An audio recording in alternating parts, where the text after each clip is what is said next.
자, 갈게. 자, 우주의 구성 요소.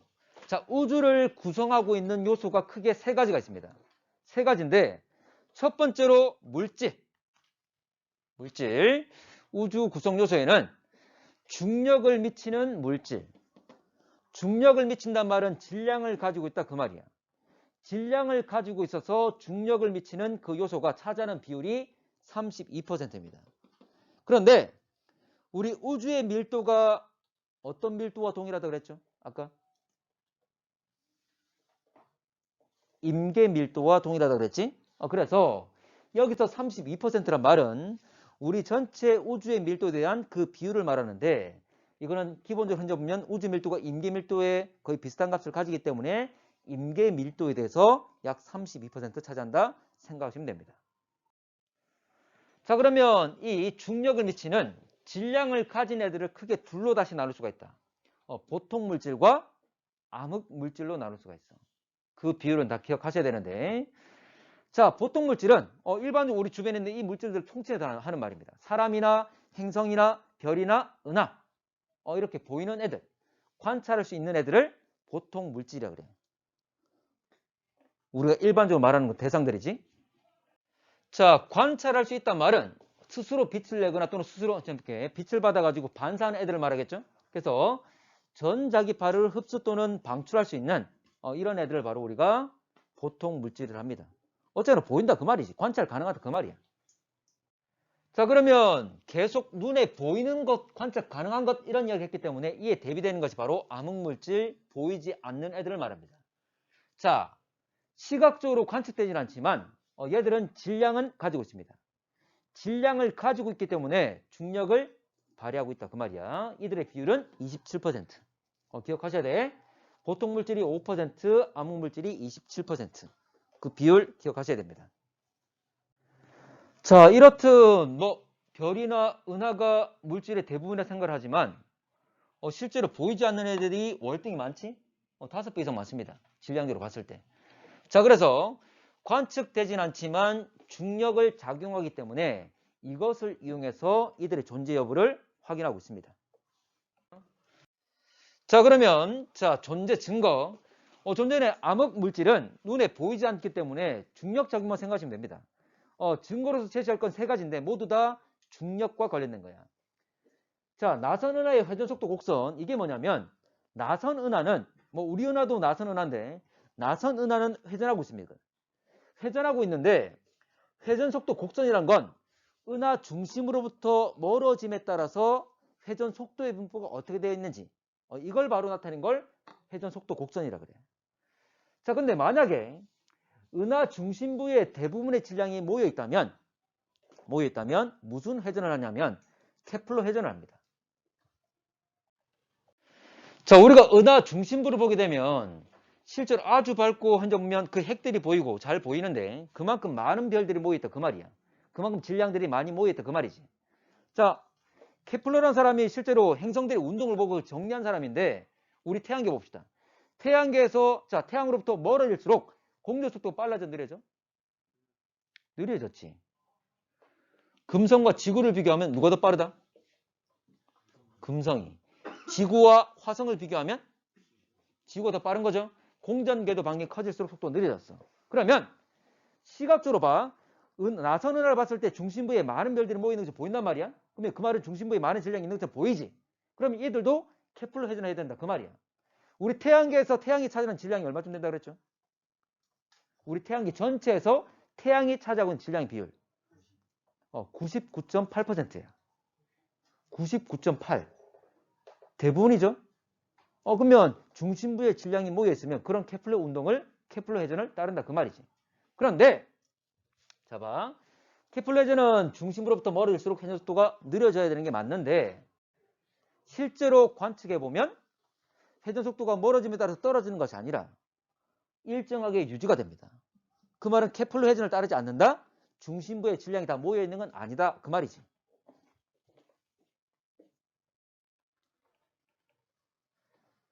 자, 질량 가진 물질들이 중심부에 모여 있는 것이 아니라 외곽 쪽에도 많이 존재한다. 이걸 의미하게 된다 그 말이에요. 자, 그림을 보면 이겁니다. 자, 이거 자, 암흑물질이 없는 경우는 중심으로부터 멀어짐에 따라서 회전 속도가 쭉 느려지는 이런 부분을 떼야 된다. 그 말이지. 근데 실제로 관측을 해봤더니 속도가 떨어지는 것이 아니라 일정하게 유지가 됐다. 그 말이야. 이 말은 다른 물질들이 존재함을 의미한다. V가 거의 일정한 경우에는. 자, 이건 몰라도 되는데. 자, 태양과 지구가 서로 질량 가지고 있음에도 불구하고 서로, 자, 질량 가지고 있으면 무슨 힘이 작용하지? 자, 만유인력이 작용하겠죠? 근데 서로 부딪히지 않는 이유가 뭡니까? 뭐 하고 있기 때문에? 회전운동 공전하고 있기 때문에, 맞지? 자, 서로 질량을 가진 애들끼리 무슨 힘이 작용한다? 만유인력 작용하겠죠? 근데 끌려가지 않는 이유는 회전하면서 무슨 힘이 생기기 때문에? 원심력이 생기기 때문에. 참고로 만유인력과 원심력이 평형 상태에 있기 때문에 이 상태를 유지할 수가 있는 거지. 맞나? 뭐 몰라도 돼. 자, 만유인력식 기억납니까? R 제곱분의 G M1과 M2 이래 될 거잖아. 그래. 원심력식은 알고 있습니까? R분의 MV 제곱이라고 있는데, 이렇게 그냥 식을 쓰면 지금 뭐가 일정하다고? V가 일정하다고. 그럼 여기서 이 V 값이 일정하다. R은 하나 날아간다. 그리고 질량은 태양 질량을 M1이라고 지구 질량 M2로 한 다음에 M2는 날아가겠죠? 맞나? 그러면서 질량과 R의 관계가 나타나게 되는 거지. 결과적으로 이거 M과 잡게 원심력에서 M과 R이 없어졌기 때문에 여기는 뭐만 남아? V만 남아있잖아. 맞지? 근데 V가 어떻다고? 일정하다고. 일정하면 이거 봐. 오른쪽은 일정하니까 R과 G는 뭐 상수고 R과 R분의 M이 일정 관계를 가져야 된다. 그 말이잖아. 맞아? 그러면 오른쪽으로 갈수록 R이 어떻게 되는 거지? 중심거리 어떻게 돼? R. 멀어지면 R 커지겠죠? 그러면 R분의 M이 일정하려면 M도 어떻게 돼야 돼? 커져야 돼. 그 말이지. 절대값이 일정하니까. 맞아? 그 말은 눈에 보이지 않는 애들도 질량들도 많이 존재해야 된다. 그 말이지. 그냥 그렇게 따지는 건데 몰라도 돼. 몰라도 돼. 자, 결과적으로 그렇다. 그 말입니다. 자, 참고로 강체 회전은 뭐냐면 몰라도 되는데 강체 회전은 딱딱한 덩어리의 회전을 말해. 예를 들어서 봐봐. 예를 들어 이게 판때기에 칠게 판이 있는데 여러분들 이 판이기 때문에 전체가 다 같이 회전하겠지. 그러면 중심이 있으면 멀어질수록 그리는 원의 크기가 어떻게 되지? 원의 크기가 훨씬 더 커지죠. 그렇지만 동일한 시간 동안 다 한 바퀴 도는 거지. 그럼 바깥으로 갈수록 속도 빠른 거야, 느린 거야? 빠른 거죠. 원을 크게 그리지만 같은 시간 동안 큰 원을 같이 돌고 있는 거니까. 그걸 강체 회전이라고 그래. 중심부에 많은 물질이 모여있다 보니까 중심 가까이는 강체 회전을 따르고 있다. 그 말이 되는 겁니다. 자, 넘어갈게. 자, 두 번째로 역시 마찬가지 중력이야. 자, 우리가 알고 있는 중력 렌즈 현상. 참고로 멀리 있는 은하를 봤을 때 현재 은하로부터 오는 빛들이 꺾이거나 또는 모습들이 현재 실제로 형태가 왜곡돼 보이는 거지. 형태가 왜곡돼 보인다 말은 결과적으로 오는 빛들이 꺾인다. 그 말이잖아. 그래서 이것은 우주 공간상에 존재하고 있는 여러 물질들, 질량을 가지고 있는 이 암흑 물질들에 의해서 빛이 꺾이는 걸 말하고 있습니다. 중력 렌즈 현상. 역시 마찬가지 거대한 중력을 말하고 있습니다. 자, 세 번째도 마찬가지입니다. 자, 은하단은 뭐냐면 은하의 집단을 말합니다. 우리 별의 집단을 성단이라고 그랬잖아. 맞지? 은하단은 은하의 집단인데 실제로 은하들도 역시 움직이고 있습니다. 그러면 실제 은하들의 움직이는 속도는 아주 빨라. 여러분들 은하단 어떤 집단에 있더라도 서로 물리적으로 묶여 있더라도 그들의 움직임을 보게 되면 속도가 아주 빠르기 때문에 그들이 서로 구속하고 있는 중력을 이겨내고 벗어날 수가 있습니다. 이걸 탈출 속도라고 그러지? 근데 실제로 탈출이 가능한 속도를 가졌음에도 불구하고 벗어나지 못해. 그 말은 이들을 잡고 있는 다른 힘이 더 있다는 거지. 자, 그래서 도망가지 못하고 있기 때문에 이들을 잡고 있는 암흑물질들이 존재할 거라고 예상한다. 그 말이에요. 자, 그래서 은하단을 유지한단 말은 은하들이 도망가지 못하게 잡고 있다. 질량을 가진 애들이 존재할 거니까 눈에 보이진 않지만 그걸 말하고 있습니다. 역시 중력을 작용한다. 자, 그래서 암흑물질에 증거되는 것은 모두 다 중력과 관련된 겁니다. 눈에 보이지 않지만 질량을 가지고 있어서 중력을 발휘하고 있다. 이런 의미였지. 자, 세 번째. 좀 전에 보통 물질과 암흑물질. 자, 우주를 구성하는 요소는 세 가지가 있는데 세 번째가 바로 암흑에너지입니다. 물질 말하면 물질과 암흑에너지 둘로 나눈다면 이렇게 둘로 나눈다면 여기 2를 쓴 거고 보통 물질과 물질은 보통 물질과 암흑물질이 있더라. 자, 암흑에너지는 중력과 반대되는 힘을 발휘합니다. 자, 중력은 끌어당기는 거잖아, 맞지? 인력이야. 그렇지만 암흑에너지는 밀어내는 뭐랍니까? 청력이라고 그러죠. 청력을 발휘하고 있습니다. 그런데 이놈의 힘이 중력보다 더 큽니다. 결과적으로 중력보다 크단 말은 끌어당기는, 자, 지구 우주를 중심으로 끌어당기는, 중심을 어쩌면 서로 끌어당기는 힘보다 밀어내는 힘이 더 크다는 거지. 그래서 팽창시킬 건데, 결과적으로 가속 팽창을 시켜야 됩니다. 참고로 중력과 청력, 자, 균형이 깨졌기 때문에 힘의 차이 때문에 어떤 힘이 존재할 거야. 자, 힘이 있단 말은 F는 ma, 가속도가 존재한다 그 말이지. 그래서 우주가 가속된다 그 말이죠. 그 얘기를 하는 겁니다. 결과 이 의미는 우주 팽창률을 증가시킨다 그 말이 되는 거고. 자, 우주의 미래. 자, 우주의 미래. 참고로 여기 암흑 에너지는 비율이 얼마쯤 될까? 암흑 에너지는 비율이 68%입니다. 앞에 보통 물질이 5%, 그리고 암흑 물질이 27%, 그리고 나머지 암흑 에너지가 68%를 차지하고 있습니다. 자, 우주의 미래는 표준 우주 모형이라 그러는데, 우리 빅뱅 우주론이 기본이 되겠죠? 자, 빅뱅 우주론 맞잖아, 맞지? 근데 빅뱅 우주론 가지고 있는 문제점이 세 가지가 있었지? 이 문제점을 해결하는 게 뭐였습니까? 급팽창, 인플레이션이었죠? 그래서 빅뱅 우주론에 급팽창 개념까지 더해야 됩니다. 근데 다시 이것만 가지고 설명되지 않습니다. 가속되고 있음을 설명을 못해.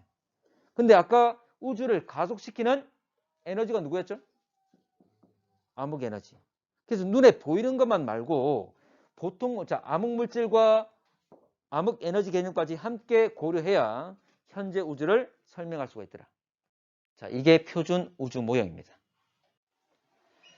자, 그러면 아까 우주 구성 요소, 아까 구성 물질 그랬는데, 자, 여기서 우주 구성 물질 그랬지만 우주 구성 요소를 말합니다. 자, 관측 분석 결과. 자, 아까 보통 물질은 5%, 4.9지만 다 반올림 하겠습니다. 4.9, 암흑 물질 26.8, 암흑 에너지 68.3. 그래서 보통 물질이 5%, 그리고 암흑 물질이 27, 암흑 에너지가 68. 그래서 이거는 각 시기마다 그 비율이 다릅니다. 그러니까 문제상에서 어느 시기 A, B, C 세 개라 이야기를 하면서 그 비율이 제시되는 경우가 있어. 현재는 이렇다 이 말입니다. 자, 보통 물질과 암흑 물질. 자, 보통 물질과 암흑 물질. 자, 더 이상 이 물질 생성이 될까 안 될까? 더 이상 물질 생성은 안 됩니다. 생성은 안 되는데 우주는 팽창하고 있죠? 그래서 밀도가 감소하고 있다 그 말이에요. 그래서 보통 물질과 암흑 물질은 시간이 지남에 따라서 우주가 팽창함에 따라서 밀도가 계속 감소합니다. 그런데 암흑 에너지는 밀도가 일정하게 유지가 됩니다. 자, 우주가 팽창했을 때 밀도가 일정하게 유지된단 말은 계속 이들은 생성된다 그 말이죠. 그래서 암흑 에너지는 계속 양이 늘어나고 있습니다. 결과적으로 상대적 비율 역시 커지게 되는 거지. 자, 보통 물질과 암흑 물질은 더 이상 생성되지 않고 암흑 에너지는 계속 생성이 되기 때문에 오히려 상대적 비율은 암흑 에너지가 많아지고 있다. 자, 보통 물질은 암흑 물질과 보통 물질이기 때문에 중력을 발휘한다고 그랬죠? 자, 그러면 이들의 비율, 중력을 발휘하는 물질의 밀도가 줄어들기 때문에 현재 당연히 이들이 영향을 미치는 중력도 역시 감소하고 있겠죠. 중력은 감소합니다. 자, 그렇지만 암흑 에너지 점차 이놈의 영향력은 커질 수밖에 없겠지. 암흑 에너지는 상대적으로 그 비율이 커지고 있기 때문에 이들의 영향은 계속 커지고 있다. 증가하고 있습니다. 자, 이 그래프가 있을 건데, 자, 여기서, 자, 세로축은 밀도 값이고, 가로축은 시간입니다. 자, 그랬을 때, 좀 전에 이야기했던 암흑에너지, 암흑물질, 보통물질, 그 세 개가 각각이 되는데, 이게 현재 시점이야. 현재 가장 많이 차지하는 게 누구죠? 암흑에너지죠. 그리고 세로축이 밀도라 그랬는데, 암흑에너지의 밀도는 변한다, 안 변한다? 안 변한다. 그래서 이게 현재 제일 위에 현재 보면 현재 가장 많은 건 암흑 에너지. 자, 그래서 실선은 누구냐면 이게 암흑 물질, 보통 물질, 이게 암흑 에너지가 됩니다. 과거에 가장 우주 초기에 가장 많았던 것은 암흑 물질이었습니다. 그렇지만 현재 가장 많은 건 암흑 에너지. 자, 근데 기억하실 게 여러분들 우리 문제상에서 어떤 시점에 과거의 어떤 시점에 이 세 가지의 비율을 제시하는 경우가 있어. 어쨌거나 현재 가장 많은 건 암흑 에너지고 초기에 가장 많았던 건 암흑 물질이고 이걸 기억하셔야 됩니다. 그래서 암흑 물질이 초기에는 1등이었다가 지금은 2등. 암흑 에너지는 처음에는 꼴등이었다가 지금은 1등.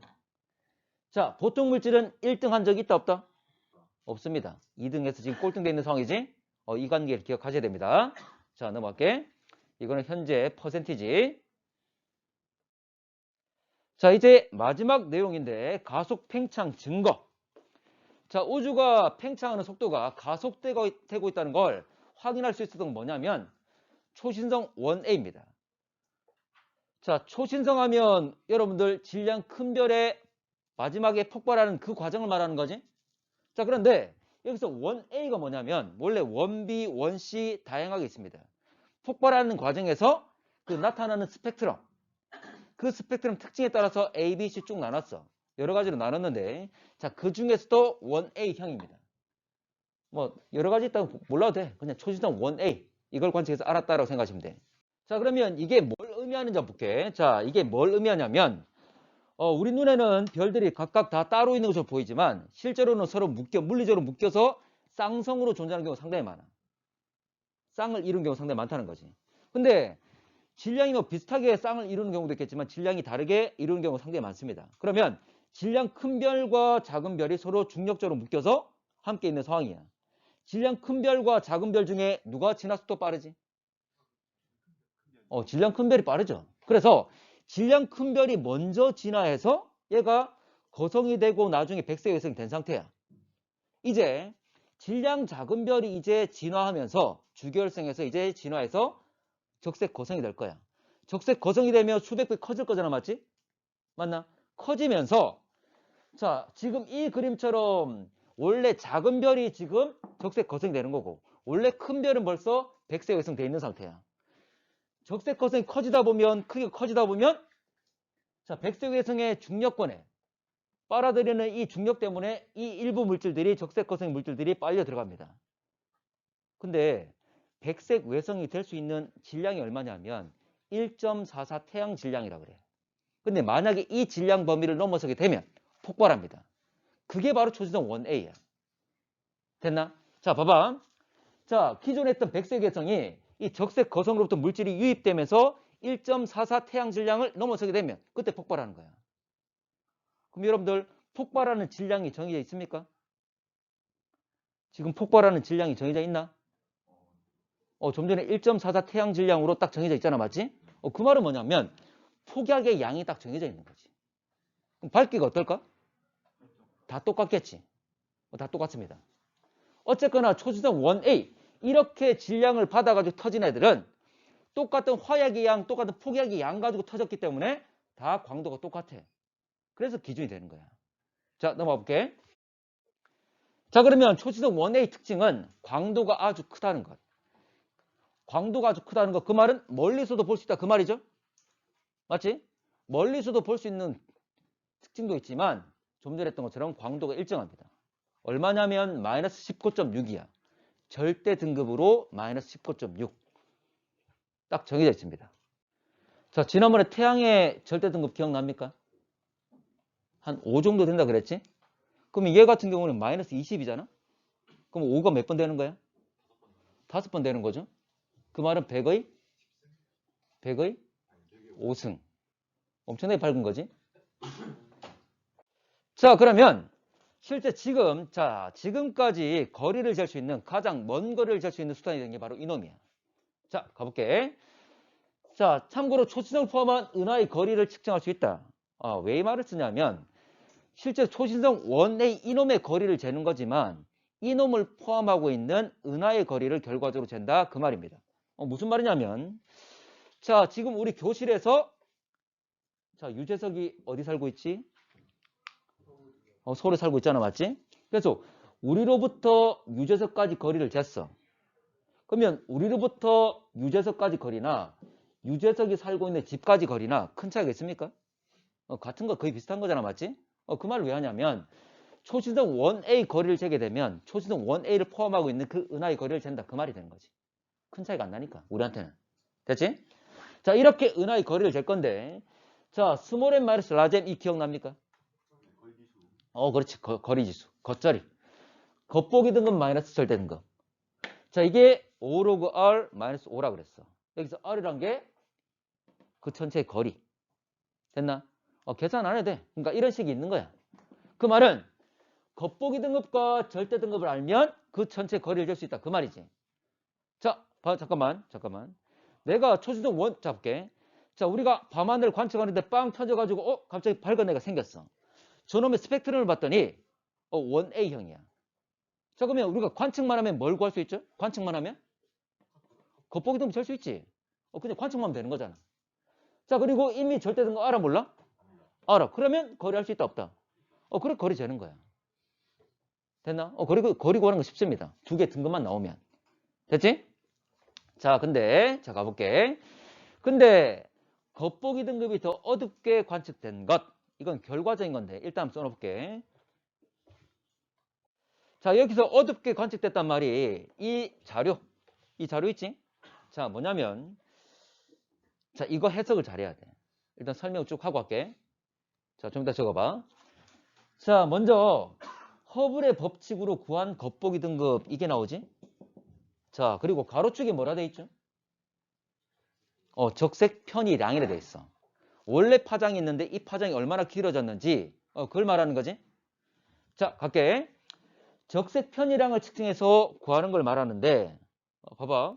그냥 우리가 은하들을 봤을 때 은하에 있는 별들 봤을 때 은하를 봤을 때 현재 이들이 우리한테 멀어지고 있을 거니까 적색 편이 나타날 거잖아, 맞지? 이걸 관측했다 그 말이야. 자, 그러면 적색 편이량을 알면 도플러 효과 식을 이용하면 뭘 구할 수 있습니까? 멀어지는 속도를 구할 수 있지? 자, 도플러 효과 식이 어떻게 되죠? 도플러 효과 식은 C분의 V는 람다 제로분의 델타 람다. 이거 기억하셔야 돼. 나중에 허블의 법칙 가지고 문제 잘 나옵니다. C분의 V. C는 광속, V는 후퇴 속도. 람다 제로는 원래 파장, 그리고 델타 람다는 파장 변화량이지? 관측하면 다 나올 거잖아, 맞지? 그러면 광속과 람다 제로는 원래 정해져 있는 거고, 그리고 파장 변화를 관측하면 되는 거고, 그러면 V를 구할 수 있다 그 말이지. 됐나? 이렇게 해서 V를 구할 수 있습니다. 자, V를 구하게 되면 또 알고 있지? 거리도 구할 수 있죠. V는 HR, 허블의 법칙. 됐나? 그러면 뭘 구할 수 있다? 거리를 구할 수 있다. H는 상수로 정해져 있는 값이 될 거니까. 도플러 효과로 V를 구해서 H는 알고 있으니까 R을 구할 수 있다. 그 말이지? 자, 잠깐만. 자, 거리를 구했어. 잠깐. 거리를 구했어. 자, 거리를 구하면 자, 거리 R 이걸 구했다 그 말이지? 절대 등급 알아 몰라? 알아. 요거죠? 마이너스 19.6. 그러면 뭘 할 수 있습니까? 겉보기 등급을. 겉보기 등급을 예상할 수가 있지. 이건 봐봐. 잠깐만. 지금 겉보기 등급은 관측한 것이 아니라 적색 편이 가지고 속도를 구하고 거리를 산출해서 예상한 값을 얻어낸 거야. 그렇게 얻어낸 값들이 이렇게 쭉 그래프가 그린 거지. 이건 예상한 값이야, 맞지? 맞나? 그런데 이렇게 예상을 했는데 실제로 관측했더니 더 어디 있죠? 약간 더 위에 있죠? 약간 더 위에 있지? 됐나? 그 말은 실제 관측했더니 약간 위에 있단 말은 절대 등급이, 자, 겉보기 등급이 더 큰 거, 작은 것? 더 큰 것. 그 말은 더 어둡단 말이야, 더 밝단 말이야. 어둡단 말이지. 됩니까? 자, 봐. 잠깐 봐. 이놈들의 후퇴 속도를 따져가지고 대략적인 거리를 쟀어. 그러면 겉보기 등급이 이 정도 나올 거야.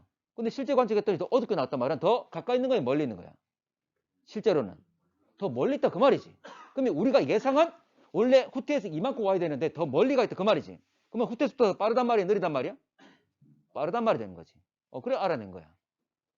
됐나? 자, 이렇게 정리를 해볼게. 겉보기 등급이 더 크게, 더 어둡게 관측된 것. 실제로. 자, 그러면 한번 정리를 좀 해주면, 자, 원래 등속 팽창을 가정해서 구한 그 은하 거리보다 더 먼 거리에 위치한다 그 말이지, 맞지? 왜냐하면 겉보기 등급이 더 어둡게 나왔으니까. 더 예상 것보다 더 멀리 있으니까. 자, 그래서 결과적으로 더 많이 팽창해서 간 것, 후퇴 속도가 더 크다는 것, 그 말이죠. 그래서 가속 팽창하고 있다는 걸 알 수가 있다 그 말이야. 그래서 이렇게 얻어낸 겁니다. 좀 전에 다 설명했던 겁니다. 한번 정리한 거야. 자, 수업 시간에 제시되지 않았지만 추가적으로 하나 더 제시를 하면, 자, 이거는 우주 모형에 따라서 시간의 흐름에 따른 우주 크기를 표현한 겁니다. 자, 우리가 평탄한 우주, 그리고 닫힌 우주, 열린 우주에 대한 설명을 좀 했어. 그러니까 시간에 따라서 우주의 크기가 어떻게 변해갈 건지. 자, 보면 닫힌 우주와 평탄 우주와 열린 우주, 시간에 따라서 지금은 팽창하고 있지만 미래의 모습이 어떻게 될 건지를 표현했다 그 말이죠. 닫힌 우주는 다시 크기가 작아지는 것, 평탄한 우주는 계속 쭉 늘어나다가 일정한 크기를 유지한다는 것, 그리고 열린 우주는 무한정 계속 커진다는 것. 자, 근데 자, 열린 우주나 평탄 우주나 닫힌 우주나 모두 시간이 지나게 되면 이 기울기는 감소를 하게 됩니다. 자, 평탄 우주는 나중에 기울기가 제로가 될 것이고, 닫힌 우주는 기울기가 마이너스가 될 것이고, 그리고 열린 우주는 무한정 현재 기울기가 제로인 값으로 접근하게 됩니다. 그렇지만 기울기가 플러스 값을 가진다는 거지.